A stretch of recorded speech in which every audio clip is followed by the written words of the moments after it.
Hey folks, welcome back to the Toronto Marlies Insider. The Marlies hosted Utica for the second game in their Round 2 series tonight. The Marlies won Game 1 6-5. Let's take a look at how this one went. This one started much the same as Game 1. The Comets took the lead at 1:46 into the first. Brian Hallinan managed to sneak in without SCA noticing him and had the easiest of finishes after a great pass from Alex Holtz. Ryan Schmelzer also got the assist. Utica doubled their lead by way of an unfortunate deflection off Marshall Rafai at 12:40 in the first. Arna Talavite was credited with the goal, with the assist going to Tice Thompson and Robbie Russo. Apologies to Arn for my undoubtedly incorrect pronunciation of his name. The Marlies pulled them back when SDA scored a one-timer from a very tight angle. Joe Bandisi and Nick Abruzzese with the helpers. Take a look at what this goal means to Captain Logan Shaw in the celebration huddle here. Ryan Schmelzer then took this penalty for unsportsmanlike conduct from the face-off following SDA's goal. On the ensuing power play, that Marlies power play unit struck again.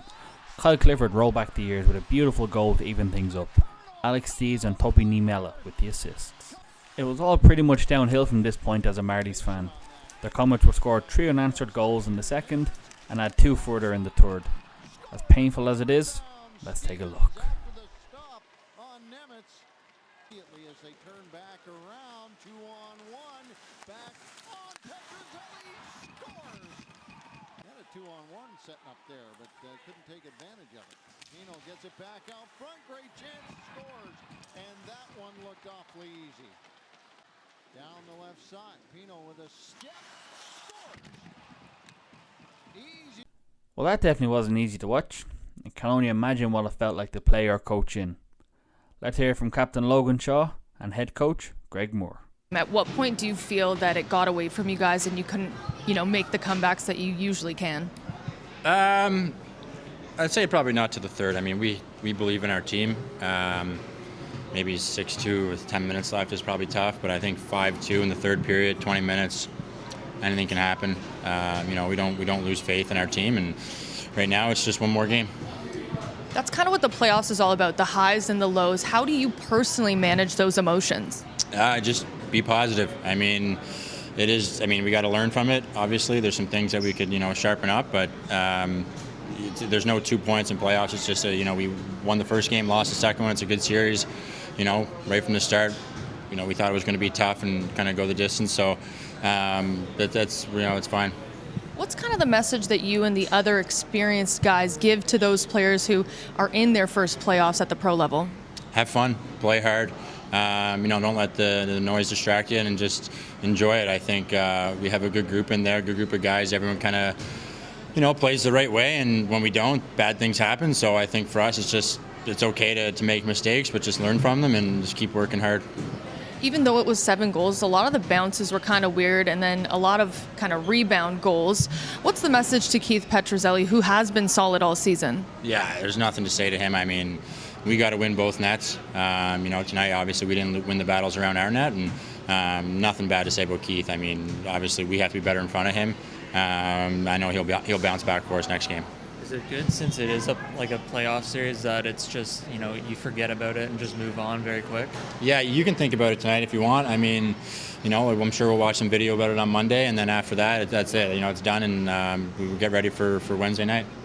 Greg Moore's talked about consistency for about 2 months, and you've had 7-ish periods here, some really great and some not. So what's the roadblock to that consistency here? I think it's just, like I said, doing the right things, and it's okay to make mistakes. And on the bench, and we're never gonna, we don't really get after each other. We try to bring each other, bring them the right spirits. But I think for us, it's just keep pushing. We got to forget about it. It's you make mistakes. It's okay to play a bad game. It sucks, but it's all right. We just got to make sure we win the next one. Greg, from your point of view, how did things unravel in the second there, and why couldn't you guys get kind of back on track? Well, again, we were able to come back from being down. The resiliency of this team was strong again early in the game. In the second period there, a couple bad goals. I think they did a much better job at kind of doing what we did to them in Game 1, which put us on our heels a little bit.